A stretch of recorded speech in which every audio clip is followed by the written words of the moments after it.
Greetings, friends. Hello. I am finishing up my lunch, so I'm going to hide myself because that's not something I share with other people.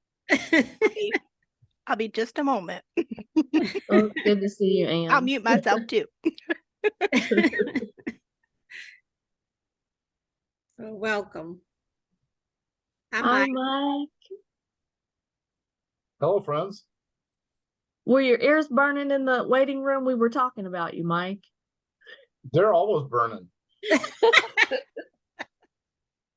It's good to see you, always. It's a pleasure. Hi, Dr. Green. Hi, Mike. How are you? Just Ducky. Ducky? Okay. It's been a long time. It has been a very long time. It's always good to see you. My pleasure. Well, we'll go ahead and get started. Thank you all for those who have joined with us. I'm Marla Edwards, the mission specialist for the Office of Vital Congregations, and you are here for our quarterly Urban Presbyteries Network meeting. We are excited today because we have a very special guest in the Reverend Dr. Bridgett Green from the Presbyterian Publishing Corporation. I am honored to serve in this office with our coordinator, Reverend Veronica Cannon, and also a Reverend Tony Oatman, who was the associate for the office. And I'll take the opportunity to share a brief bio of Dr. Green, and then we will turn the conversation over to her to lead us further. The Reverend Dr. Bridgett A. Green is the Vice President of Publishing at the Presbyterian Publishing Corporation and Editorial Director of Westminster John Knox Press. Prior to this role, she taught at Austin Presbyterian Theological Seminary as an assistant professor of New Testament. A minister of Word and Sacrament in the Presbyterian Church USA, she earned her PhD in New Testament at Vanderbilt University, her MDiv at Princeton Theological Seminary, and BA at Davidson College. Throughout her career, she has worked in the national offices of the PCUSA and in the academy as a theological educator and a biblical studies book editor for WJK. Her academic research focuses on the Gospel of Luke, particularly its vision for transforming socio-political dynamics and human relationships towards justice and compassion as responses to the kingdom of God. Committed to the life of the church in its many facets, she has served on the Board of Trustees at Louisville Seminary and Montreat Conference Center, and is currently on the Board of Directors of the Presbyterian Outlook. When she's not working, volunteering, or watching HGTV and HBO, she enjoys hanging with her elder Pit Lab mix Monk, named after the musician and not the television show.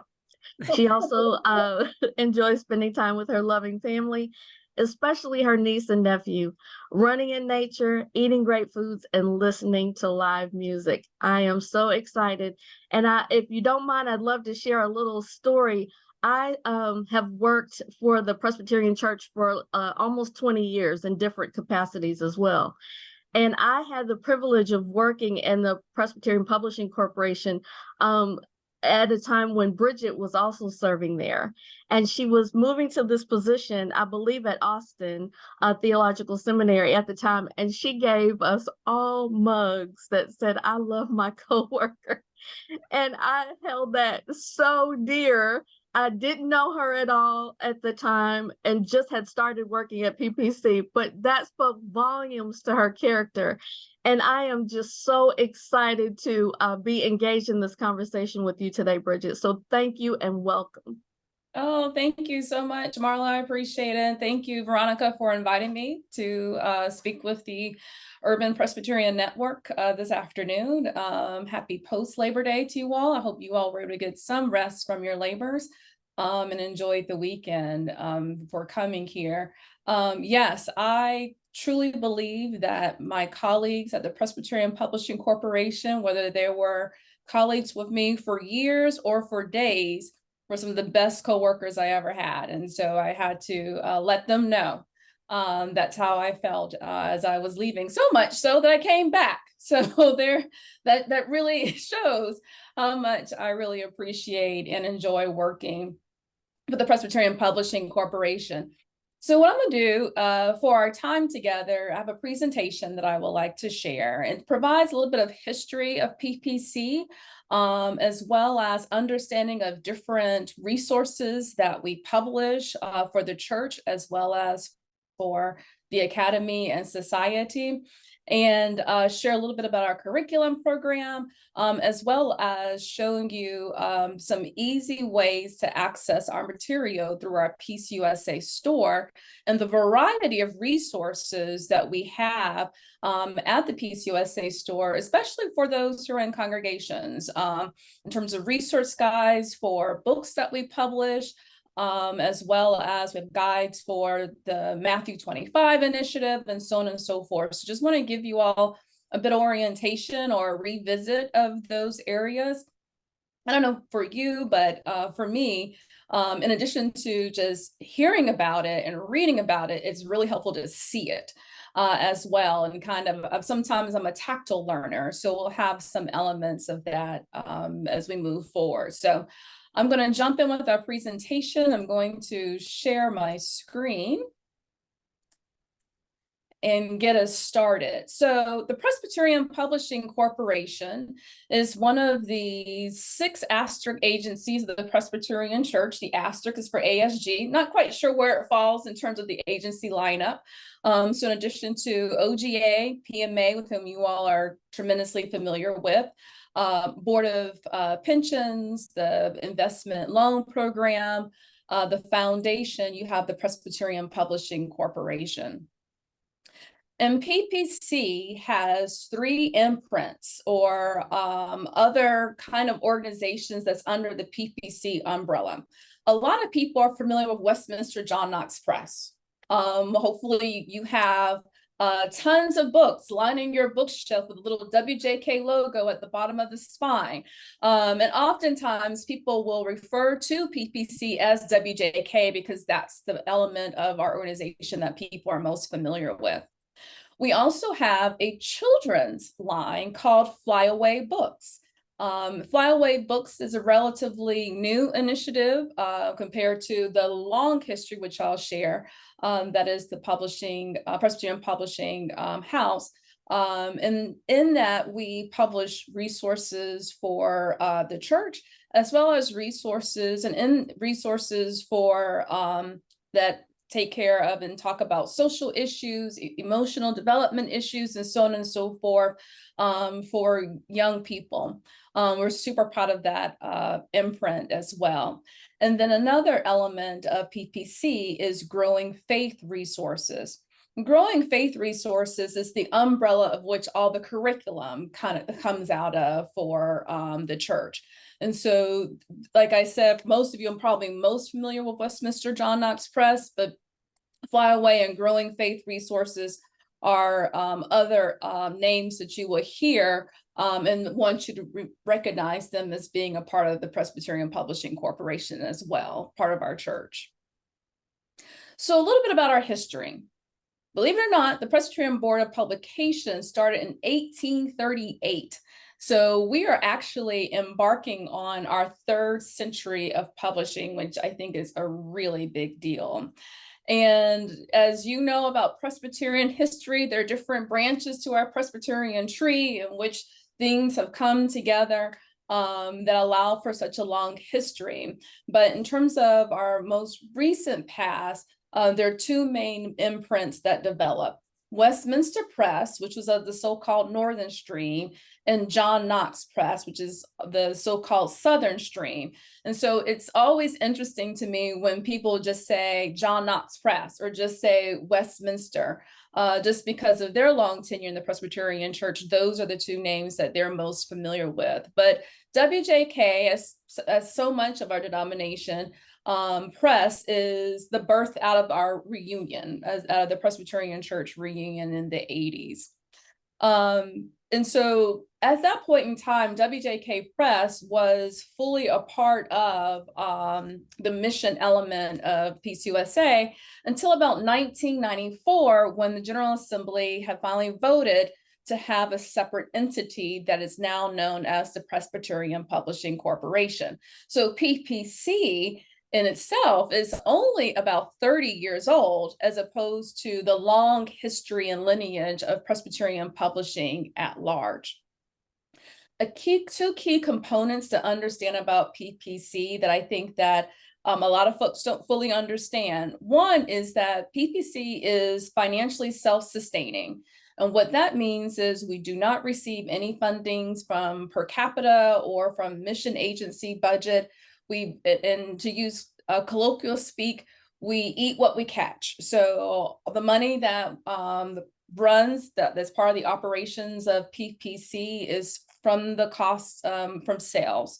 So we're not, there's sometimes some misinformation out there that PPC is receiving funding from other elements in the church in any substantial way, and that's not the case. So it's financially self-sustaining. And so we need folks like you all to know and understand what we do and who we are, and to support the ministry of Presbyterian Publishing Corporation, hopefully through your enjoyment and use of the resources and products that we sell.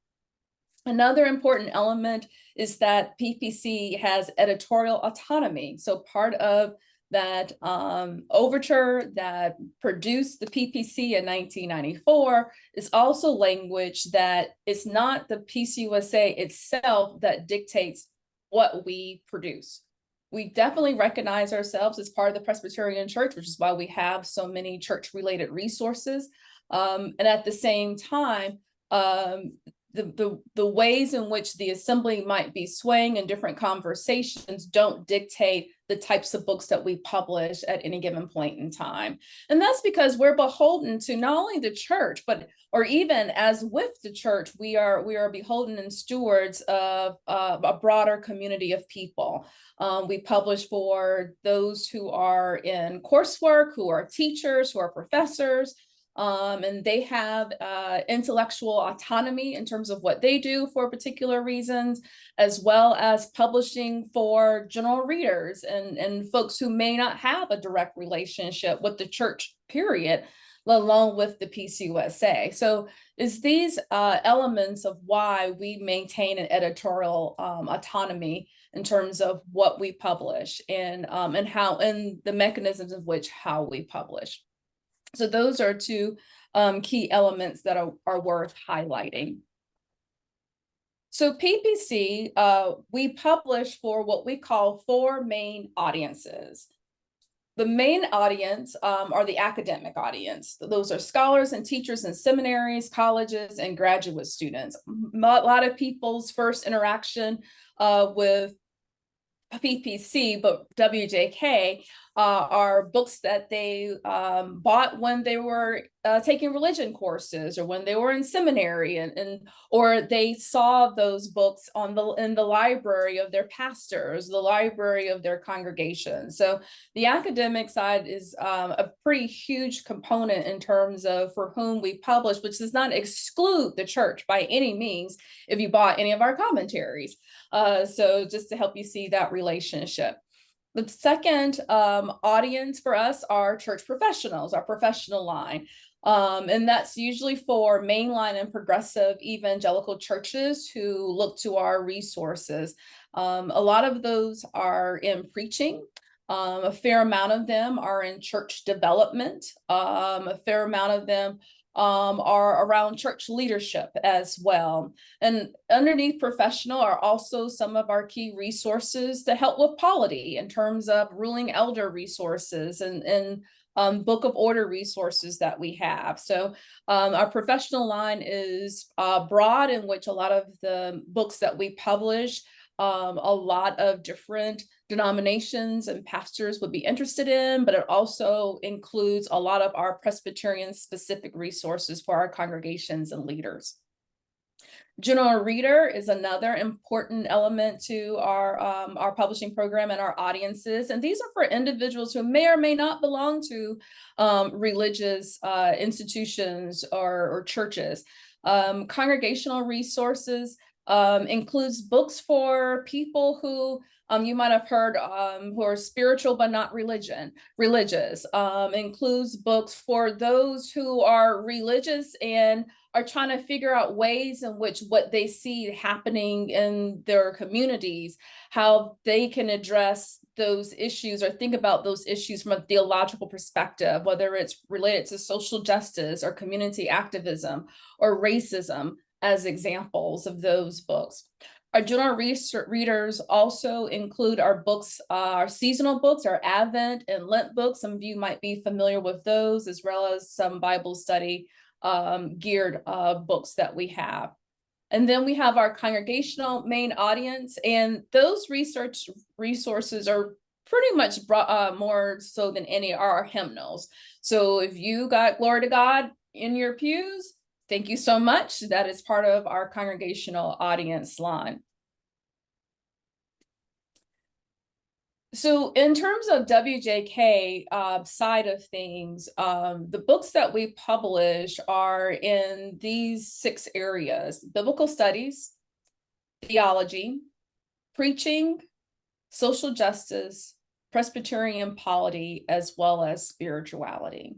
So of the books that you see in front of you as examples, the Post-Colonial Politics and Theology, anytime you hear the word post-colonial, just go ahead and think that's going to be on our academic side, by Kwok Poo-Long, who's a professor at Emory. And then one of your own from PMA, Jimmy Hawkins, published Unbroken and Unbowed, A History of Black Protests in America.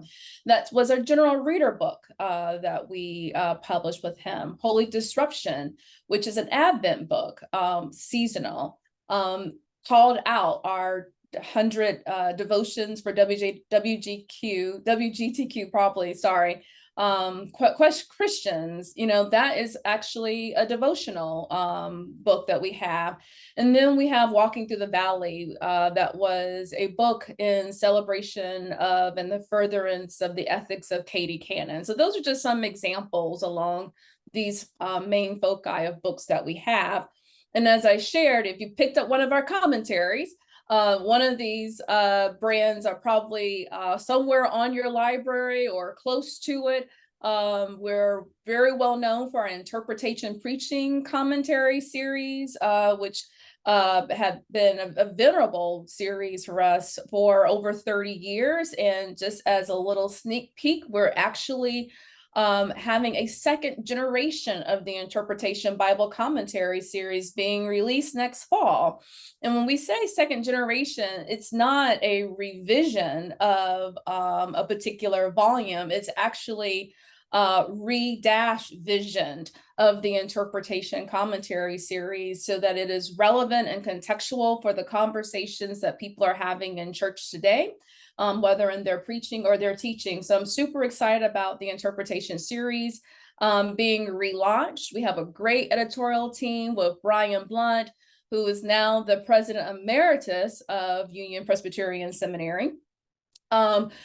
He's our general editor for the series, Beverly Gaventa, who is formerly of Princeton Seminary and of Truett School of Divinity of Baylor University, long time New Testament scholar and Presbyterian. She's on the board, as well as another Union Presbyterian president now, Jack Lapsley. She's on the editorial board, as well as Sam Adams. So just super excited about that. Many of you know about Feasting on the Word, and hopefully our Connections commentary series as well. Both of those are lectionary based. So we have a lot of great material that we've just been blessed to produce for the church, as well as having opportunities for them to be in many a classroom at any given point in time. I had shared a bit earlier about our Flyaway book line, which is our children's book program. That was launched in 2017. And there we're spending a lot of time creating books for the church, which have a crossover appeal to the trade. And what we mean by trade, School libraries are huge component group that we try to connect with our flyaway books, as well as individual buyers and teachers and so on and so forth. And in this program, we really do emphasize having diversity in our writers, our illustrators, and our character presentation. This series, I think, is just one of the gems of PPC, and just super glad that we're doing it. A few of our bestsellers, as you can see, are church-related ones. Growing in God's Love, which is a story Bible written by Lib Codwell or edited by Lib Codwell and Carl Wertheim, two well-known Christian educators in the church. We have Who Counts, which is a reimagined story of a couple of parables that Amy Jo Levine, very well-known New Testament scholar, professor emerita from Vanderbilt, took the lead in that, and it's been an award winner.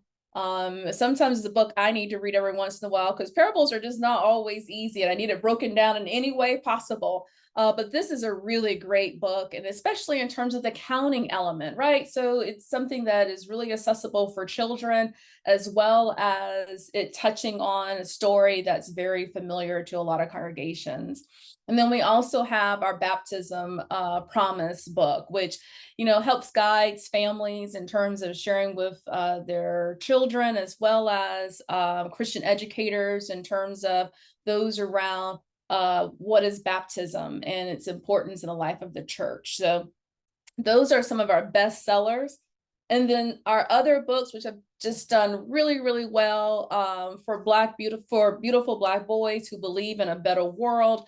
This book was written by Michael Waters, who was an AME pastor out of the Texas area, in which the birth of this book came out of all the tragedies that we were seeing on our television, from the death of Trayvon Martin and since.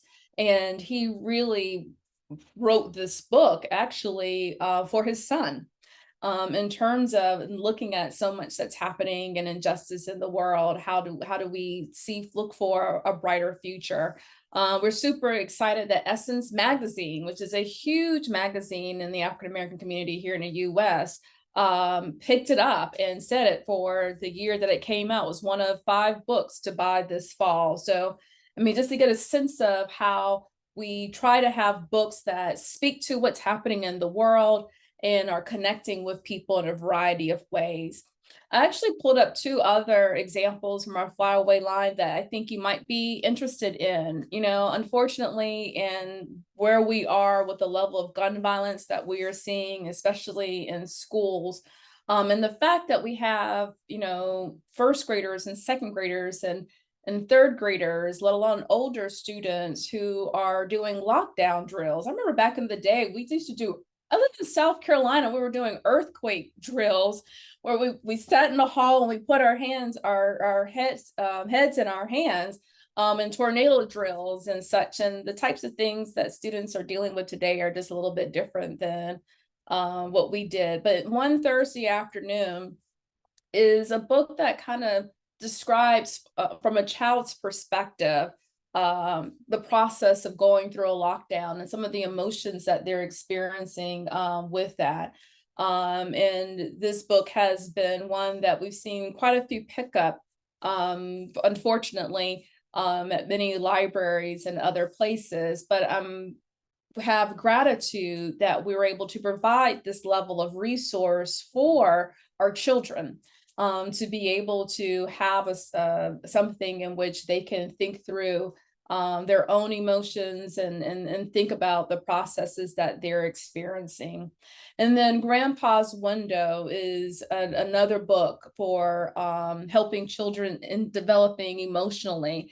Grandpa's Window is actually a book about a young girl who has a great relationship with her grandfather, and he passes away, and how her and her family kind of managed through the grief of that.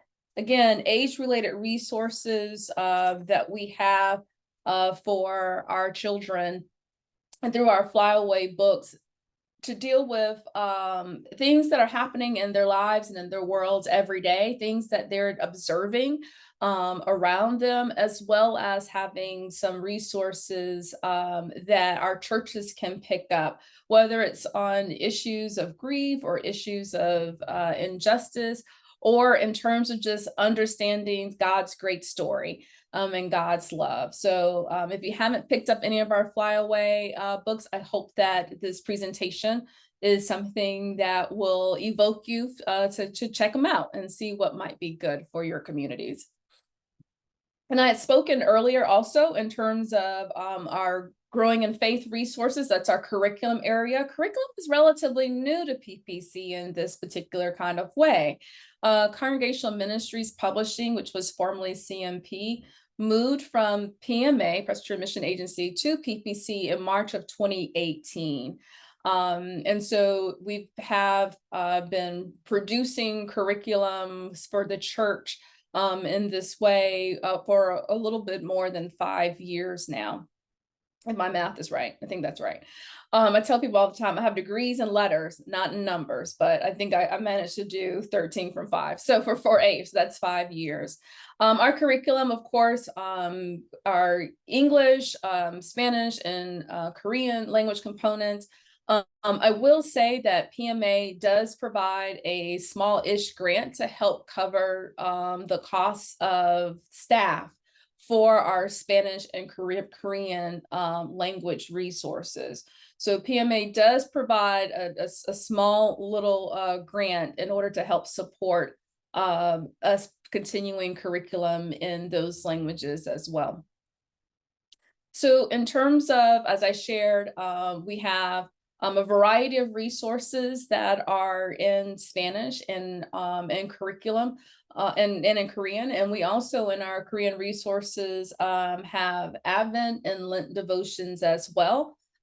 We have multi-age curriculum as well as curriculum for younger folks for these variety of communities. The Crecemos y Gracia y Gratitud is the Spanish version of Growing in Grace, and Celebremos su Palabra is our Spanish version of the Feasting on the Word adult curriculum. And I by no means read Korean, so I won't even pretend, but as you can see that we have some Korean language resources as well. We also have our Growing in Grace and Gratitude curriculum, and this is for our children. It's to explore the Bible through the lens of grace for ages of toddler to age 10. It's a quarterly curriculum in which we provide some free ebooks and story audio and notes, as well as leader materials. There's also a music CD and other components that will help for any congregation that has a small children's curriculum or education and formation program. Our Feasting on the Word curriculum is based off of our Feasting on the Word commentary series. This is a lectionary-based curriculum that is for multi-generation and many ages. And so for those communities who try to have a Christian education formation program that tracks with the lectionary, especially if they're a lectionary-based preaching community, Feasting on the Word might be something you all might be interested in. And we have an old school quarterly whole Bible curriculum called The Present Word. I don't know about you, but I remember every 3 months going up and getting my curriculum, my quarterly curriculum, to participate in my study classes. And so we have one of those too. This is based on the Uniform series, which is actually a series of curriculum development that tracks across a number of congregations in the National Council of Churches. So when you are participating in working out of the Present Word, which is published, specifically is published by the Presbyterian Publishing Corporation, you will be studying the similar stories and structure of other denominations as well, which I think is a pretty fun component.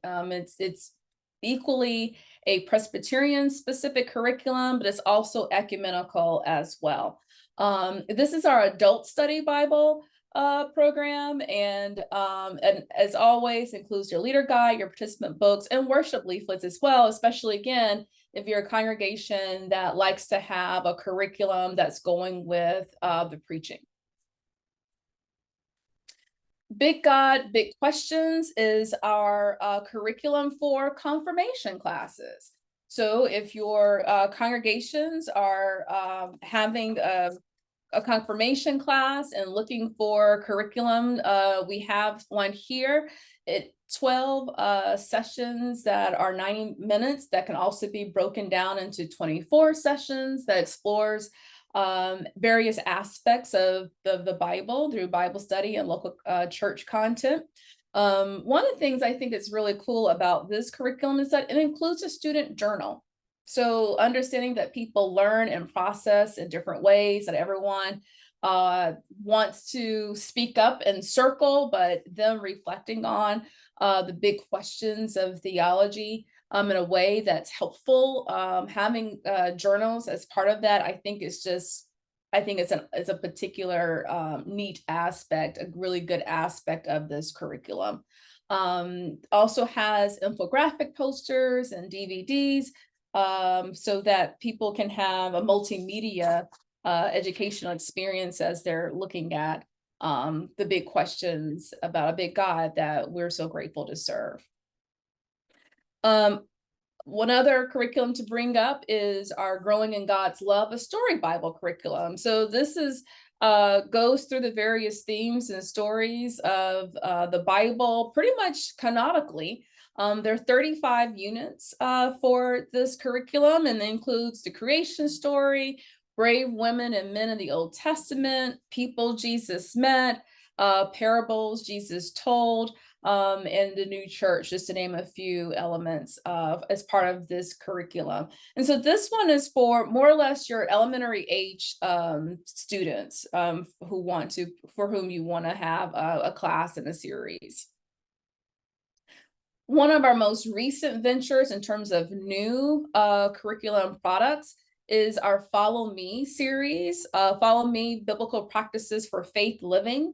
So every unit for this curriculum, it goes through an element of faith practice. They have 6 weeks of material of various themes, including lamentations, singing a new song, the practice of joy, the practice of generosity, loving one's neighbor, just to name a few. There are 27 core practices in this program, and we're actually in the process of publishing our 3rd and final year, of which there will be 9 new curriculums coming out in 2024. The Follow Me curriculum has been rolling out over the series of the last 3 years. Something to point out about this curriculum is that for each of the 3 years, there is basically an Advent curriculum and a Lent curriculum too. And those are really great. Their themes are connected to Advent and Lent. So if you're looking for something in which a number of generations in your congregation can use for those seasons, we have this here. The other element about Follow Me is not only is it a curriculum that is multi-generational, the curriculum also has a congregational guide. So in case you want to have a programmatic element that follows basically one of the disciplines of a particular curriculum, we have a guide for that. We also have curriculum that is for those who don't have their Sunday school or have their Christian education formation groups in the regular Sunday hour, but maybe do it as a coffee hour, something off-site. So we have a curriculum that goes with the theme for that way of learning and growing and discussing scripture together. So not only is this a multi-age type of curriculum, it's also multi-setting in the variety of ways that you can take one theme and have it play out in different elements of the life of your congregation. So super excited and proud of the Follow Me curriculum. And if I may say so myself, I had the opportunity to write the one on practice generosity. So when I say that, I didn't write the individual sessions. Each theme has a long essay that is written by usually other biblical studies, theological studies, or practical theologian who basically writes a foundational essay of that looks at a variety of scriptures that go with that particular theme. And it's from that each of the lessons are developed by a variety of different curriculum writers. So you have this very, what I like to think of, interesting approach that brings an accessible academic essay that for those who want to go deeply and expansively in terms of the particular theme. And that foundational essay is what is used to create all of the other curriculum for that particular theme. So that is a relatively new project that we have embarked on, in which, if you hadn't checked out, I just think has a number of terrific themes and resources for anyone. And then last but not least, I want to talk about our ways of which you can access, especially our books as well as our curriculum. And the two main things that the PPC runs is our PCUSA store. The PCUSA store has a variety of curriculum. It has all of our books and other resources and guides. And we also have the thoughtfulchristian.com as well. But the PPC store is, like I said, the PCUSA store is our main storefront, digital storefront for all our material.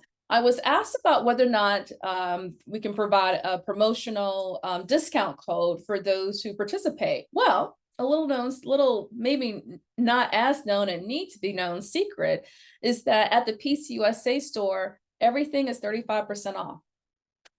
So if you buy any of our books, any of our resources, you can definitely get them from Amazon and so on and so forth. But if you buy them directly through the PCUSA store, you automatically get a 35% off discount, as well as free shipping for books and curriculum over $50 or so. So you don't need a code, just go to the PCUSA store and it's automatically there for you. We also connect a variety of our resources through digital and print catalogs and resource guides, as well as a variety of conferences that we participate throughout the denomination as well. So that's just an overview about the number of elements of PPC and our variety of resources. And before I completely end this part of the presentation, I also want to show you and invite you to go to our PCUSA store. So I am going to pull that out and share that with you because I want to show you a few features of the PCUSA store. So hopefully you all have that on your screen. It's www.pcusastore.com. Hopefully that's easy to remember.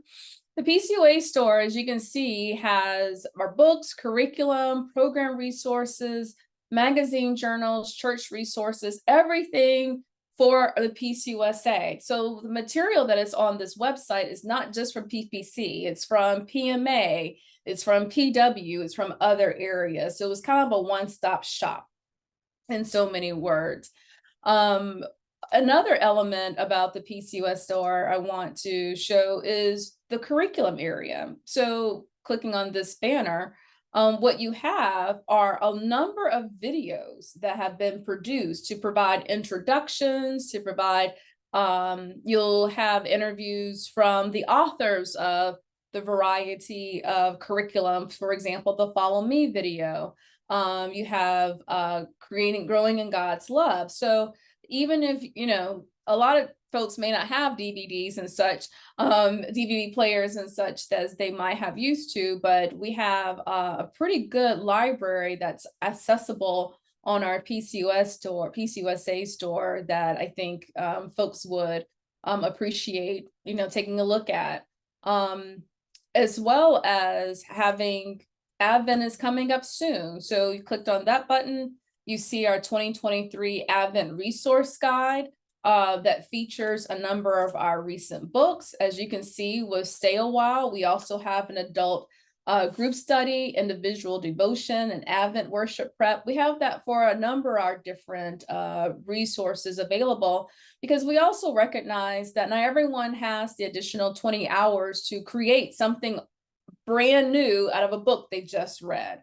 And often we have either the author or someone within our curriculum department who produce some of these resources to help people who really enjoy the book and see opportunities for that book being used in their different church settings. I also want to point out to you that we have digital guides at the PCUSA store of all sorts. We have digital and all of these resources are downloadable. For example, download our Presbyterian resource guide for leadership. And so you have here what kind of Christianity, a history of slavery and anti-Black racism in the Presbyterian Church. This was published last year by William Yu, who is a professor at Columbia Seminary. And here you can download an excerpt of the book so that for folks who don't have time to go through the whole thing, they can go through parts of it. We have similar in terms of our training. If sometimes you just can't get through the whole thing. So here are different elements for folks to pay attention to. We have a downloadable for the Matthew 25 congregations and communities. So I really encourage you to explore, take some time in the PCUSA store and see a variety of books, as well as online resources, study guides, resource guides, and videos that might help you in your variety of ministries. So I hope that was a helpful overview. I know it was a lot of information, but I think for some of folks who are either here or who are viewing this later, some of it might be familiar to you, and some of it might be just good reminders of the wealth of information, the wealth of books, guides, and resources we have for the church, as well as for those who are in the classroom as well. So thank you so much for the opportunity to share about PPC and who we are and what we publish and the variety of names in which people know us by.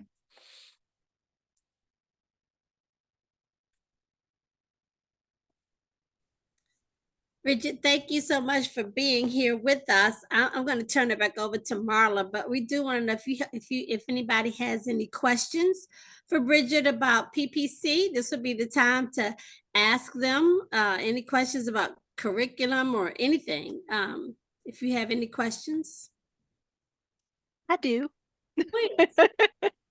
So first, I want to say thank you, Dr. Green, for your work in ministry and for all of the Westminster John Knox Press has been a great friend through the many years of my education and ministry life. So I'm really, really grateful for all of those resources. The question I have in particular in regards to curriculum is I noticed there seems to be and there may not be, but it seems like there might be like a technology gap, because I notice in some of the things like there's a CD as opposed to a Spotify list or some other way, and same that there's DVDs. Some of us still do have a DVD player, but it's kind of coming the way of like the VHS player now, where especially since so many congregations, even smaller ones, are meeting online for Bible studies. And so plugging in a DVD through a Zoom call or something else isn't as accessible as being able to have like a video or have more digitized resources. And the same I'm thinking for print materials, to be able to have like all of the teachers in a course be able to access and not necessarily have to print out a book, but to be able to access stuff. So how is the publishing corporation looking into those kinds of advancements as our world continues to become more and more digitized? And I say that as a paper loving girl. I like to hold a book. So I'm not hating on the books. I'm not hating on that. But recognizing just new ways and that we're coming to our information nowadays. That's a great question, Anne. And Anne, we've met before with Lectio Divina maybe many years ago. Yeah. Okay, it's good to Sounds- see yeah. you again. You too. Good to see you again. So the material that we have, in which they came in CDs and DVDs, of course, are a little longer in the tooth in many ways. So I think a part of the conversation that your question is eliciting that we might need to be having is, for those that we already have that is in those formats, what will it take in terms of redigitizing them to make them available online? Some of those CDs and DVDs come with the curriculum. Some of them are more likely than not are added purchases as well. And that's an angle in technology we ourselves are trying to explore. So a lot of the material that we do provide online is actually free. There's no paywall to it or what have you. So we have to kind of figure out, how to thread that needle. Because as I shared before, we're financially self-sustaining. So in order to make those available, we'll have to figure out a way to help in terms of subsidizing the cost of that in terms of the formatting. A lot of that which we have put together in the last, I would say, 3 or so years are now available more so on YouTube. We have PCUSA with the WJK, PPC, a WJK, one of the curriculum, all have YouTube channels with a library of resources. And the best way to access those, according to the resource you're operating, is through the PCUSA store, because you'll have links for those. Some of the material, especially as we are noticing that the church seems to be moving away from the traditional types of curriculum in terms of having the book and everything being in a set or what have you. We're seeing some elements of our church in terms of its Christian education and formation wanting to take books, for example, and be able to have studies with books and so on and so forth. So we're kind of building up those elements of the curriculum, and those will have PDFs and so on and so forth as downloadables for that. Because, you're right, folks, not only are folks interested in buying a full book as much as they like pages, but thanks to Amazon and Prime shipping, and maybe I shouldn't just blame them. Love you, Jeff Bezos. Please keep my Amazon Prime account.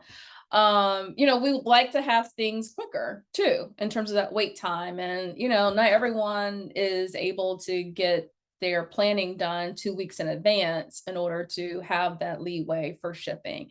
So we are definitely paying attention to those trends. But Anne, one of the things that your question is inviting us to think about is looking at material that people have used and appreciate, that had their beginnings in a little more of an analog day, and are needing it to become digitized differently so that they can have access. Because a lot of folks are also, like some of us I see in our backgrounds, are doing it from home. And so that makes a difference as well in terms of being able to get those materials online. So thanks for that question. And I'll bring that to our curriculum folks, especially for the older material that we haven't looked back to bring forward. Dr. Green, I wonder, among the books you've published recently, maybe the last year or so, which kind of books are selling well, or which authors are you noticing are doing especially well? Yeah, so great question, Mike. So always a hit for us are seasonal. Advent and Lent books do really well for us, which is great. So any ones in particular that come to mind, Jill Duffield's Lent for Everyone. It's not Lent for Everyone. Lent in Plain Sight. Plain Sight Right, and yeah. Advent in Plain Sight had done extraordinarily well. Our general reader books do really well too. John Pavlitz is an author who wrote I'm not very good at remembering titles, which you would think of all the grad work I've done, I would be a lot better at it. But a number of his titles for us have done really well for us on a general basis. So If God is Love, Don't Be a Jerk is one of those titles that he's published with us. He also published A Bigger Table, Building Messy, Authentic, and Hopeful Spiritual Community, which did really well for us as well. And he has a book coming out soon, next spring, called Worth Fighting For, Finding Courage and Compassion When Cruelty is Trending. And his books, basically, it's the angle of you're looking at what's happening around you and want to be able to have a theological conversation with it, and with some heft too. And what I mean by heft isn't on an academic side. It's what I mean by heft is with conviction. You know, we often can think about it theologically and make those points of connection. And sometimes our snarky voice kind of works for us, and sometimes it doesn't show up. And his works have been helpful in terms of people knowing on a moral level and a theological level, something is wrong, and the way in which this conversation is going is not right. And so he has, his work has been really good. We've had Will Gaffney's Womanist Midrash, which has been a great seller for us as well. So we have quite a few books that, in terms of bestsellers, that we're proud of. And then, Mike, if I may, we have, books that may not put up all the numbers in the same way as a John Pavlitz's book, but we're extraordinarily proud of, like our NTL and OTL series. We just came out with Matthew last year. That was written by Alan Culpepper. We are anticipating Romans being written by Beverly Gaventa, an author who usually does really well with us. Sorry, brain fart. Preaching, Tom Long. There you go, Tom Long. Usually does really well, and he has a book on interpreting parables for preaching that'll be coming out in the fall. So those types of books usually do really well for us, and we're pretty pleased by that. Dr. Long's book is coming out this fall then? I believe Or so. next fall? Let me Okay. double check, because I'm on the record, and so I need to make sure my information is correct. I think it's this fall 2024 book. We just went through. Oh, sorry. When I say this fall, my bad. I'm thinking on a publishing list, and not on the regular list. So I apologize for that. But his book is coming out. Actually, is it coming out this fall? I think it's coming out in fall of 2024. So not this fall, but it's coming out really soon. But we look forward to having his book come out as well. So we are pretty excited about what we're able to do in terms of our many books, both in terms of our general reader as well as our academic books, but some fall books that we're looking forward to coming out. We have another book of prayers coming out by Walter Brueggemann that is called and we have The Spirit of American Liberal Theology, which is a history of American theological thought, written by Gary Dorian, who is an award-winning, Grawemeyer award-winning scholar. So we are pretty looking forward to what we have in store coming out in the months ahead. That's quite the stable of authors. Thank you for that list. That's helpful. And Mike, I can give you a more comprehensive list of what we're having coming out in fall 2023. So if you want to reference that, then you can have that. I can email that to you after our call. Thank you. Actually, I'd like to have that too, Bridgett. Okay. Okay, I'll just make it available overall. I will send an email to Marla. Marla, you can make sure all parties who want it can have access to it. And Mike, I'll send you a specific email as well. Appreciate that. Thank you so very much, Bridget. We feel like we're on the cutting edge now. We know exactly what books are going to be coming out. We can share all of the content and help to support the Presbyterian Publishing and their self-sustaining efforts. Excuse me. I love PPC. They're my people. That's why. So to be sure to tell David and Alicia and David Maxwell and Monty and all of those, I said hello to. Well, I'll definitely make sure I'll bring greetings from you and from the community here of UPN. Yes, yes. Thank you so much for all that have joined us today. Veronica, thank you so much for the opportunity to share and to be able to engage with the UPN network here today. Mike, thank you for joining us. And we'll just close out. And Bridget, if you would not mind just closing us out with just a brief word of prayer, and then we'll close. Okay. Let us pray. Gracious God, we give you thanks for the call to serve in our congregations and urban communities that have a variety of joys and needs as your diverse creation come together to live and to work and to worship. We give you thanks, gracious God, for the pastors and for the presbytery leaders who are doing the good work of providing the good news along with our congregations so that we might be a witness to the light of Christ, that we might speak a word of hope that it comes from our faith, and that we might celebrate in your grace that you have blessed us to live, move, and have being with the guidance of your Holy Spirit. We thank you for the Church of Jesus Christ. We thank you for your love and your presence. And we ask that you continue to provide creativity and humor, as well as vision, ideas, compassion for those who are in our special places and that would be our urban communities across this nation. We give you thanks, God, for the gift of this day and the gift of coming together. In Jesus' name we pray. Amen. Amen. Amen.